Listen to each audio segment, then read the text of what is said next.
After selling dozens of AI voice assistants, we've developed the perfect sales process for closing $12,500 deals. In this video, you'll get a step-by-step breakdown of a live proposal call so you can start closing deals today. If you're new to the channel, my name's Lenny Cowens, and alongside my partner Terrell, we've been building and selling voice AI solutions through our AI agency, 60B, for the past 18 months. This is part 2 of a 3-part series where, for the very first time, I'll be revealing our entire sales process uncut. These are our 6 steps for conducting a successful proposal call. So step 1 is presenting a call flow diagram. So a call flow diagram visually illustrates exactly what the voice assistant is going to do from the start of the call to the end of the call. This includes any functionalities so the client can clearly see exactly what you're going to be delivering in that end voice assistant. Step 2 is the voice assistant project presentation. This is where you go over the scope of the voice assistant from a high level. So this includes the goals of the voice assistant, the functionalities of the voice assistant, the testing phases of each of the 3 packages that we offer, including the timeline for the project. We also go over the completion criteria, and this gives the client a peace of mind to know that, hey, after the project period is done, we don't just hand it to you. You do have to approve the voice assistant for the project to be complete. Step 3 is reviewing the project proposal. So this is more of a detailed view of the project scope, including, again, those testing packages in more detail, explaining exactly to the client what is happening and the differences in between these 3 packages. This is also where we start to talk about the project price. Up until this point in the call flow diagram and in that presentation, we don't discuss price. But at this point in the proposal, after we review in more detail, again, the scope, the testing phases, and each of those 3 packages, we finally come to the price to really hone in on exactly what package fits them best. Step 4 is presenting a demo of the client's use case to them in a prototype voice assistant. This voice assistant has no backend functionality and is essentially just the skeleton of what they're going to be getting in the end product. So again, no functionality, essentially just the most simple version of their use case. Step 5 is where we hand the conversation back to the client and let them ask any questions that they may have regarding the proposal, call flow diagram, or the presentation.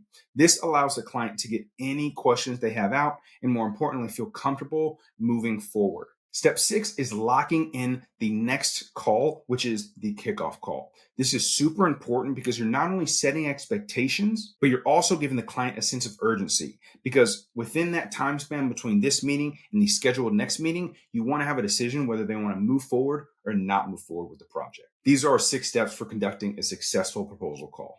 Now, let's dive straight into the live proposal call. I got to save a little bandwidth here. Perfect. Okay, Terrell and Leonard, this is also head of our QA, which happens to be my wife. I just wanted her on this call. It makes sense because of how much work she takes, managing each of these types of builds and agents. Fantastic. Yeah. Great to meet you. Nice meeting you too. All right. So on this call, what we're going to be doing is going through a proposal, a presentation we have for you, a proposal, and then also a call flow diagram. And the point here is for expectations to align. Yep. And for us to be able to move forward, appropriately here. Now, at the end of this call, the goal that we would have would be to come to a decision whether you want to move forward or not. I know you've done quite a bit already and have a great idea of where you want to go. But at the end of the call, the goal would be to have a decision whether we want to move forward or not. But ultimately, let's go ahead and get into it here. So super, super important. You want to set expectations at the beginning of the call when they're going to let you know when they want to move forward or not. That's essentially the goal of this call. All right. Now, some clients might have a little pushback by you saying by the end of this call, they might want a little more time. So you can extend it out to 48 hours. But this is super important because you need to make sure that they give you a response in some type of period of time, or else they might end up wasting your time. Now, another thing, when it comes to being on camera, you definitely want to be on camera, but up to this point, we've built up a little bit of rapport with this client up to this point. So it wasn't as important, but ultimately you always want to be on camera when you can. Reason I'm not on camera here is because I will start to glitch out when I share my screen, and I do that quite a bit throughout this call. I'm going to share my screen. In this initial document here, I'm going to send a link to it so you guys can kind of pop it up yourself because it is a little small. It can't be small here. But this is the call flow diagram, and I'm going to send in chat, and I'll have you guys open that up and then follow along with me. But let me know once you guys have that open. Yep. Okay, perfect.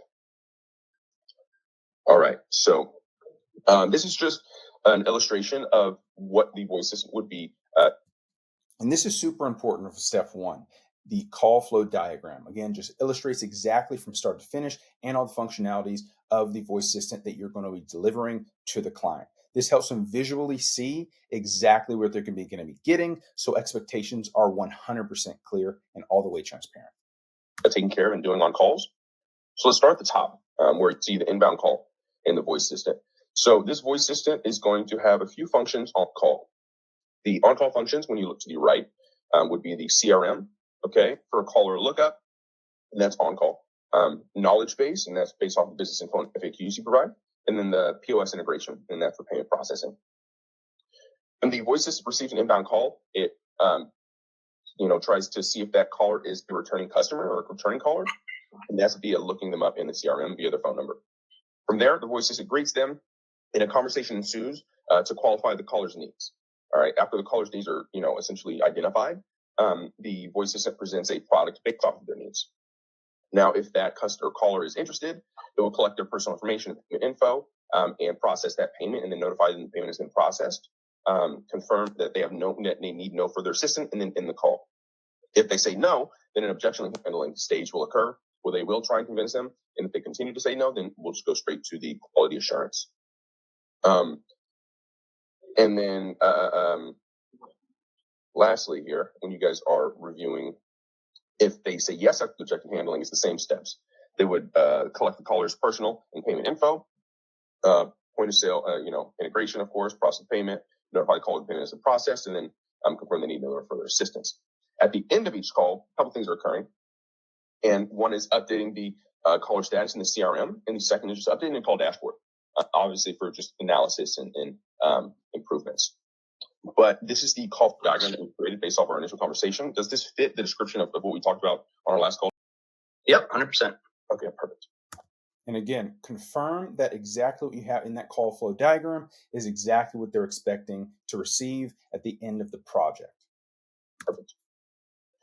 And then let me move on to this presentation here. So I'll send you the link again, but for this one, I'll actually share my screen and try and have this viewable here. Let's try.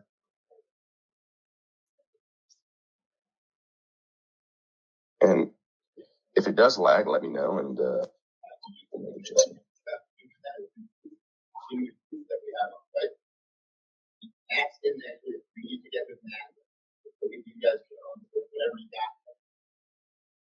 All right, so now we're moving on to the presentation where we're giving a high-level overview of the goals, the functionalities, and starting to introduce the different testing packages. That's 3 different packages that we offer, and we'll also move on to the timelines of exactly the distinguishing factors of each of these packages, and then finally, the success criteria. Oh. Are you guys able to see my screen? Yes, sir. Perfect. I'm going to go in presentation mode here. Hopefully it doesn't. All right. Are you guys able to see that presentation here? Yep.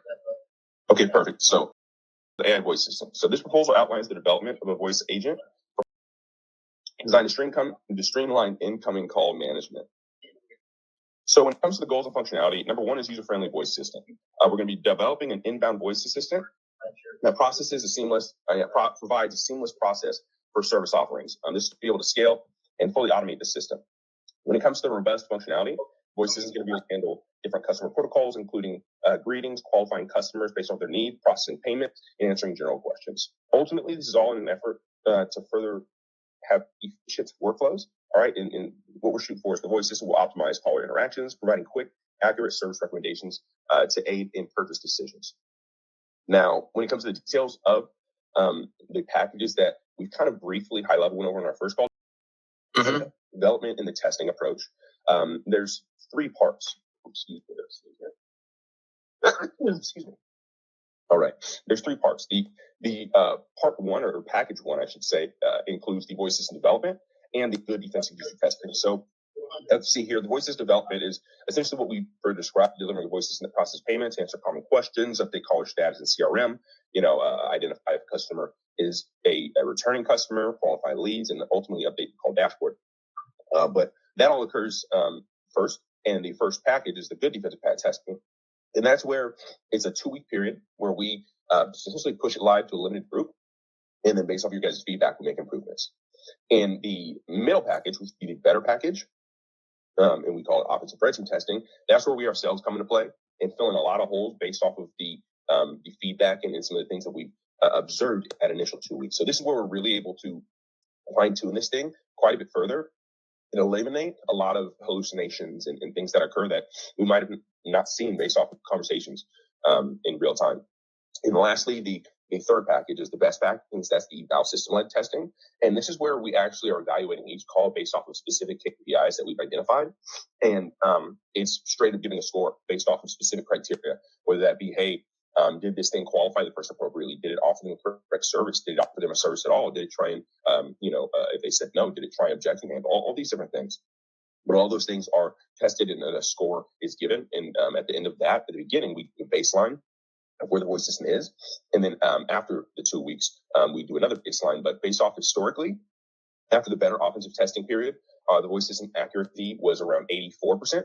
And after the best eval system-led testing, the voice assistant got up to 94% accuracy. Okay, so that's just a baseline. We're always improving. Okay, so that's just something to keep in mind here. But the packages just go based off of how far you want to take it in the sense of the voice system testing.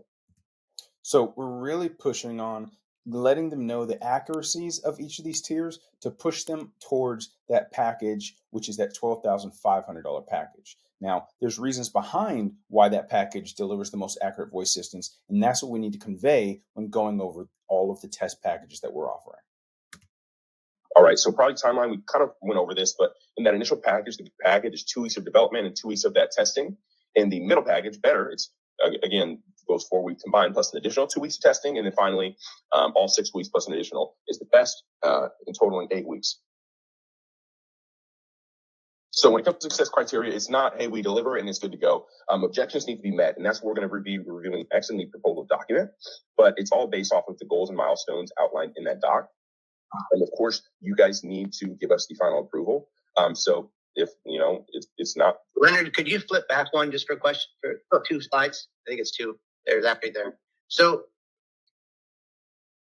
what are we talking about on volume? Mm-hmm. So let's say we pick the full evaluation system. What kind of volume do you think you need? Because it's more volume related than time related. We can do both. So we can run tests ourselves, and we do run tests ourselves, plus we calls per occurring. So it's 2 times, both.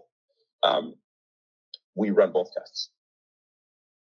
Okay, because obviously on initial testing, we'd want to bring in a couple of different sources and just check the bot against those different sources in sort of a slow, let's just say, beta test, and then slowly creep up more and more volume to the bot. Mm-hmm. But what do you think you guys need for what kind of volume will you need for full-on testing to make sure that we're good to go live? Sure. So from what the biggest aspect is for volume. I guess it's more linked to the use case, right? And based off of our use case, we don't need a million calls. The biggest thing in our situation, for the most part, would be the payment processing and collecting that information accurately and eliminating as much friction as possible there. So we really need as many sales as possible so the bot can get better and better on the sales side. Exactly. But amen to that. That helps everybody. Okay. Exactly, right? So I don't necessarily think, because with this, from what you were explaining, it's, it's essentially the system's worked for, essentially, to an extent. It already is working, right? And we've already tested against different types of quality of data. Basically, if we're just asking it to be an order processor, it does really, really good. Mm-hmm. Can it handle mild objections? Of course it can. Can it convince somebody to buy something that they don't need? No, and nor do I want it to, right? Yes. That's not the view that I have on life. Mm-hmm. The pushy salesman days are gone. Yeah. Can it close at a high propensity, at a high volume? Yes. And yes, you guys are going to make it tremendously better. I just wanted to think about the volume. Sure. If it's 10,000 inbound calls are going to make a big difference, right? There's going to be a lot of material to learn from. I just don't want to go spend a big media spend until we're ready to go. Sure. Yeah. So I think I might use Center to create traffic and then send inbound transfers as our initial tests, right? To get us some controllable volume. So if I say send me 300 transfers a day. Yeah. Right, so go ahead. Ultimately, I would say more volume is better. But Terrell, I'm going to throw it to you for a second here. What are your thoughts on a good baseline as far as, because historically we've kind of worked with whatever our clients could provide, the more the better. I mean, it's as little as 100 to 200 calls per month. That's all we need for our testing. Okay, so it's tiny volume. Yeah. So it's not too big of a. I go back a year ago, we needed a lot more. Nowadays, it seems like it's getting smaller and smaller. Exactly. Well, that also is based off of, up to this point, we kind of have some fail-safes built into how we build these things also. Yeah, we've all learned. Right. Yeah, so we're not starting from stage one of, all right, what random hallucinations are going to happen? A lot of it, truthfully, is going to be making sure the integrations trigger and occur appropriately and just removing a lot of the friction, making it more human-like of a conversation. Because for the most part, the voice system is going to be able to objection handle. We can give it the straight line methodology to like basis objection handling on, and we can optimize its responses and things like this and give some examples. But ultimately, collecting the information, having it trigger the integration appropriately, and ultimately have those integrations work. The payment processing is going to be a huge thing in the sense of we need to get that super accurate. We do not want to collect people's information and it to be incorrect. And then all of a sudden it's a back and forth of, no, that's the wrong number. I've had to do plenty of callbacks already, right? Mm-hmm. Just getting us to this point. Have a human agent call the person back and say, apologize for that. Can we collect XYZ that we're missing? Yeah. Precisely. Okay. Yeah. That was the answer. That was what I needed right there. Thanks. Perfect. And then let me know if you have any other questions also. We sometimes we forget how fast we're moving. We've given quite a few presentations up to this point. Okay, so success criteria, we've kind of reviewed that. It's based off of the goals and milestones that we'll clearly get to here. And then, ongoing support is available after the fact if you guys need it. All right, we're here for that. But yeah, for the most part, we should be able to bang out and get this thing to where it should be based off of the packages here. And the main thing about the packages also is just unlimited adjustments. So in between those phases, it's all about, all right, what do you guys find? We'll implement it and then let's test again, right? So that feedback loop is pretty quick. And it's all through email. We have on calls, whatever's necessary. But all right, so that's the presentation. Let me quickly revert to the proposal here. And I'll send the link as well, and I'll share my screen again, but sometimes it's easier for you guys to follow along yourselves. This text is really small and share on Google Voice. All right, so I just sent the proposal document there. And let me know once you guys have that open. Yep. Sharing my screen. There we go. So a lot of this is just diving a little deep. And now we're getting to the proposal presentation. So this is where we go into more detail of exactly what those packages entail and start to move into the price for each of these packages. So at this point, the customer has a good idea of the packages that we're offering, potentially has a package in mind that they want, and now it's about letting them know exactly how much that package is going to cost. Deeper into the info that we just reviewed. But overall, this is the briefing quote. We've kind of gone over what this is for, the proposal for the voice system that just outlines what it's going to be doing. So when it comes to the goals, number one is just developing a user-friendly voice assistant that takes incoming calls. The assistant should have the ability to answer questions based off of the FAQs and this information you provide, qualify, callers, collect caller detail, including payment information, and identify returning callers. When it comes to functionalities, the CRM integration is going to be able to search and search CRM pre-call via their phone number to identify if they're a returning caller. And if they are and we have collected information, it will dynamically, have that for the voices on call. And lastly, at the end of call, update caller status based off of the results of each interaction.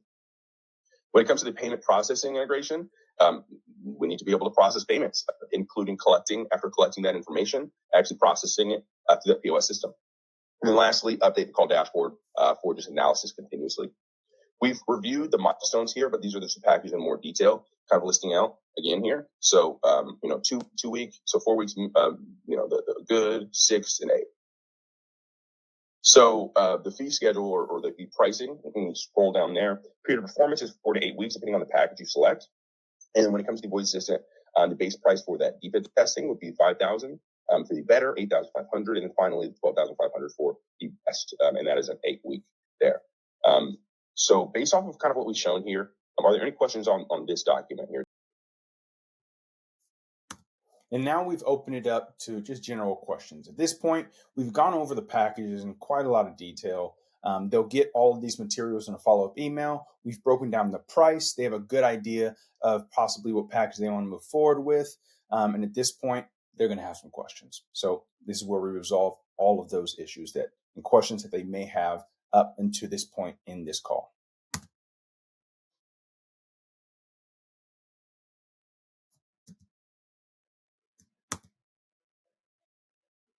You're muted. Oh, Sorry about that. of course. If I'm understanding it right, you're 12.5 for your best model so far, Yes. Correct. and we haven't specified what CRM. Exactly. That was going to be the next thing. So that we need to specify the CRM, and I believe we talked about the POS system as well, but I'm not sure if we actually identified as well. So you mentioned a few CRMs on our call. I believe you said a few, but which CRM specifically would you like to go with here? This is where I want Terrell's feedback. What I don't care, right? They all work these days. They all work fantastic, but they don't all integrate the same. They don't all integrate the best for this kind of build. So this is where I would be leaning on your guys' expertise and experience. And we would then just go out and get the CRM that you'd prefer to have it linked to. Gotcha. Go High Level is a really good one. We use Go High Level ourselves, and we have a bunch of clients that have used it before, so we have experience with that. There's HubSpot. That's another good one. Okay. Let's see. HubSpot's where we were at with our last company. And then there's Hype Drive.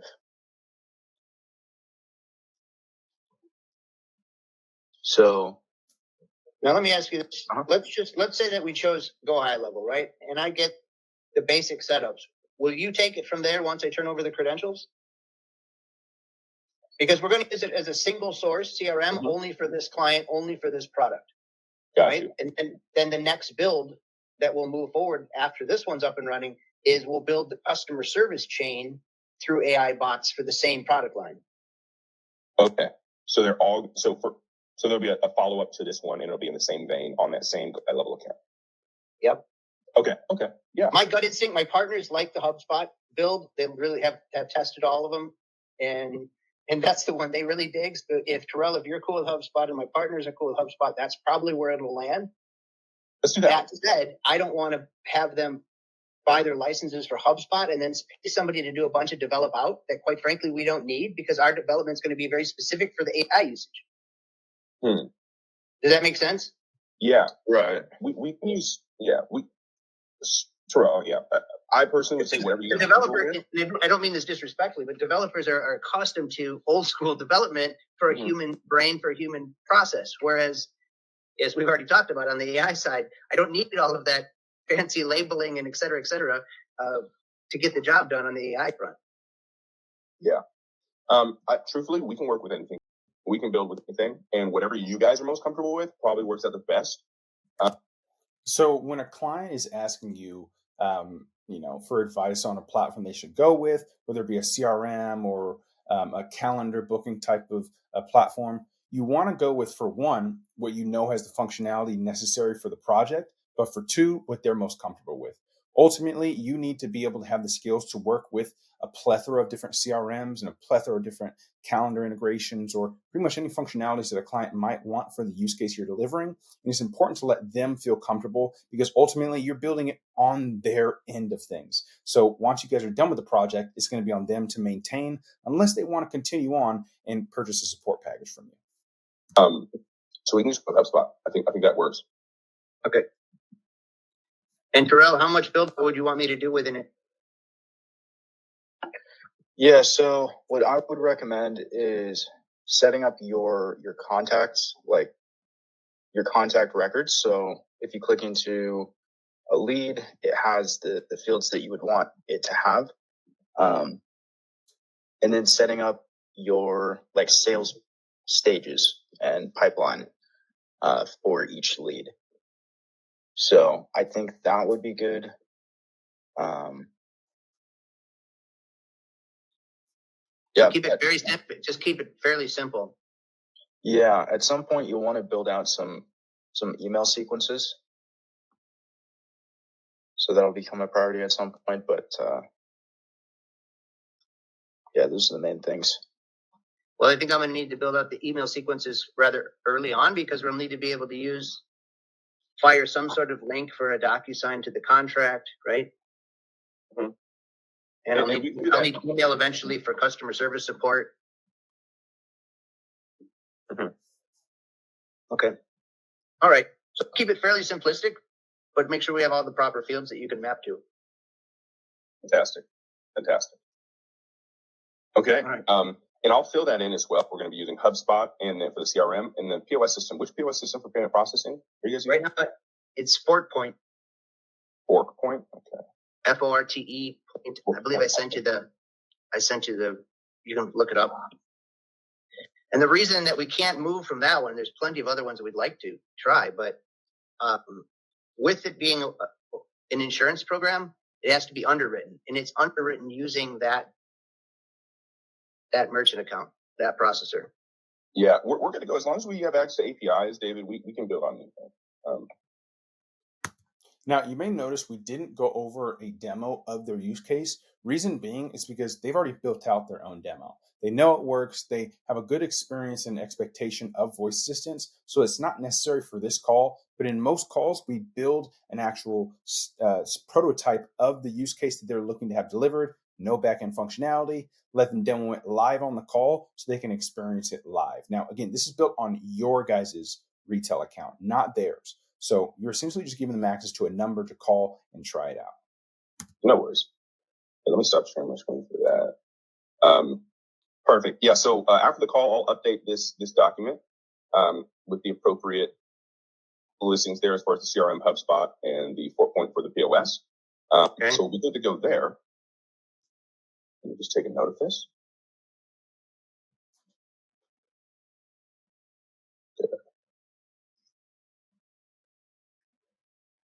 Okay, perfect. All right. And if you want examples of all of our documents that we use, including that proposal and some other things, make sure to join our Skool community. Link is in the description, but essentially you're able to find clients like David, but more so if you're a voice AI agency owner, is where we can teach you exactly how to sell $12,500 voice assistants like we're doing exactly in this call. It's also where other agency owners are there sharing their stories of how they're building and successfully selling these voice assistants all in one place. So Voice AI Accelerator, link in the description. So at this point, we kind of open it up here. We've completed the presentation. And at this point, it's just any questions you have to clarify. But ultimately, how are you feeling about everything we've gone over up to this point? On my end, we're good. We've covered everything that we were supposed to cover. Obviously, guys, I came and found you for a reason. I think that we can move this forward the right kind of way, and I think we can keep building on it. I want to make sure that we don't ever waste any time or money on build outs, right? I don't like to develop for the concept of developing. I would rather just develop in order to create revenues. So the answers that you gave me, Terrell, will help me on the HubSpot side. We'll purchase the HubSpot licensing. We'll start to have them build that out. We'll get the minimal fields in place so that your integrations can start. Your price is reasonable and was, what we talked about sort of from the early phases. So I think I just want to make sure you guys both keep in mind that this is just the first one. I have a huge pipeline that's starting to pile up of builds. So the minute that we get the sales bot working here, we're going to have to build out the customer service side because I don't want to keep human agents on customer service. I want to move that to full AI to be able to handle all that. So that'll be our second build. We're currently building out a rather large chain. It's 16 total different specialized bots handling tort law. You guys know anything about mass tort? We have a bunch of media that comes in from social media. I mean, I have a lot of builds that have to get done. I'm looking for a one-stop shop to go to. I'm anxious to get this one started. So I will get off this phone call. I will go deliver to my partners. Let's pull the trigger on HubSpot. and then let's tie in as quick as we can. Your 50 to 50 up front, 50 at the end is totally fair. All good. Okay, fantastic. Okay. So okay. As you guys have already experienced, these are fairly easy sells, right? Yeah. A lot of it is you're easier because you understand these systems. And one of the biggest things is expectations. And it's great that you've already, have a base version that has worked. So you know what to expect. Usually we'd have another demo we'd like to show you, but since you already have essentially heard the system yourself, it's not necessarily necessary here. But yeah, sounds great. So next, what would happen is, how soon do you want to have this kickoff call? We can essentially have everything ready, and as soon as you guys are ready to go, get going tomorrow. And on that call, what it looks like is we just review the roadmap. We just list out exactly what we need, and we kind of talked about that, but we just review again. Hey, we need access to HubSpot, and then access to the POS system, and access to an OpenAI, API key, because that's going to be for Make and Make account, all those other things. But that's what we'd be going over. We can do it as soon as tomorrow, or next week if you guys need to discuss things as far as the HubSpot. So this is the final and most important step about the proposal call. Scheduling the next step, which is the kickoff call, giving them a high overview of what's going to happen and what that kickoff call entails, and actually scheduling this live on the call so they know within a couple days we're going to need a response, and that kickoff call is the expectation. Platform and get that stuff up. Well, I just fired it off to my partner, all the links. So he and I will talk about that sometime today. And then I will have an email back to you guys right away as soon as I have some answers on timing. Question that I have for you is, if you're going to be using Make to do all the push and pulls, you now have automation costs. How do we want to handle that? Terrell, what have you seen? We use Zapier. In my pre-retail days, we used Zapier for some stuff, and I was seeing a lot of failure rates. How do you guys feel about that, where we're at today? I think both Zapier and Make can be reliable if they're well tested. Okay. Zapier is just a lot more expensive. Yeah. And the thing about Zapier is it doesn't have the response webhook feature. So unfortunately, we can send out webhooks, but it can't respond. So if we book an appointment, it's not going to send a response back to the voice assistant saying it booked it or didn't book it. And I don't know why Zapier hasn't done that yet. I was really disappointed with them, and I walked away from them because of those kinds of reasons. Now, of course, I have developers who have developed using Make, and we've had better success. That said, I've also seen some failures on the automation side. So I just was more of like, where do you guys feel like this is going to go? With Make going to really tune in to create automation specific for our industry, for the AI space? So for this version of it, right? Mm-hmm. Make should be great. As we scale up, if it is something where it is, becoming an issue or a bottleneck, we can convert it custom. That would be the next step, right? But what are your thoughts on this, Terrell? Because I know we can go custom, but initially with Make, but doing a bunch of volume also. So,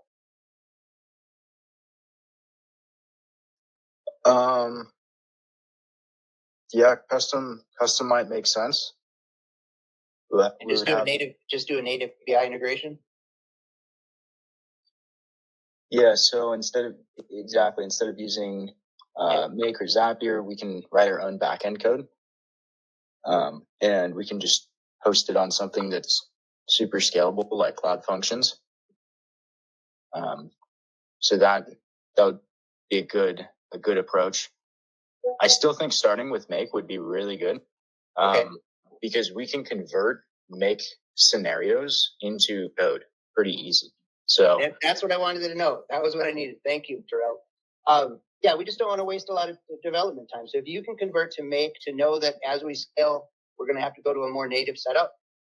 When I looked at the projections of before they turned, so they were up and running company, tons of clients, right? And then they shut down for a sort of a rebrand. Prior to the shutdown, they were running at an average of 5,000 to 6,000 sales a month. So as you can tell, there's going to be a lot of processes. There's going to be a lot of stuff happening once we get all fine-tuned. So I just want to make sure that we can move quickly and easily to a native setup. Absolutely. Okay. Yeah, it does also it adds a little bit of work from that sense also. So the time frame would have extended with that, but perfect. Yeah, that's something we can definitely execute. And as far as the next project, to answer that question, yes, we have the bandwidth. So, shoot, I'm gonna be completely honest. Midway through this project, or even whenever you guys are ready to go with that next one, we have the bandwidth to be able to handle that as well. So don't feel like you have to hold things back if they are a priority for you. We can handle those as well. Okay. The reason I ask is on the side, that's a division of the, and I just put 4 salesmen in place, and they're starting to get just a ton of feedback, right? A ton of things coming in. Mm-hmm. And this is all coming off of my, we'd have massive marketing push when we were with, and I brought all those people over. So even though that company didn't do so hot technology wise, the machine behind it is now what we have in place on our sales side. So we're starting to see a lot of want, a lot of need. And this is in the actually mid to high market, right? Which is not ideally where we want to be, but that is where we have a lot of requests for. Mm-hmm. Okay. Yeah. We're good to go on that. No work. All right. We have the bandwidth. We'll work it out. We'll figure out how to make it work. Yeah. Okay. Yeah. Other than that, I think we're good to go. So next steps, how about this? I can schedule a tentative kickoff call for Monday. Just to give you some time, and then we can move it up to Friday if necessary. But Monday, same time, is that a good time for you guys, or what works? This midday works perfect for me. See, I realized what I did there. Earlier in the call, when I initially brought up the Carol call and scheduling it, he was like, oh, I'm going to email my partner, and then we'll get back to you. Well, a follow-up to that, or an objectional handling scenario for that, is to just set a tentative kickoff call. It's just an extra word that essentially says we're going to schedule it anyway and get it on our calendar. That still does the same thing of letting them know, hey, we want a response by this time, whether we're going to move forward or not. It's that sense of urgency that's super important here. Fantastic. Let me just, before I say that, I should check my calendar.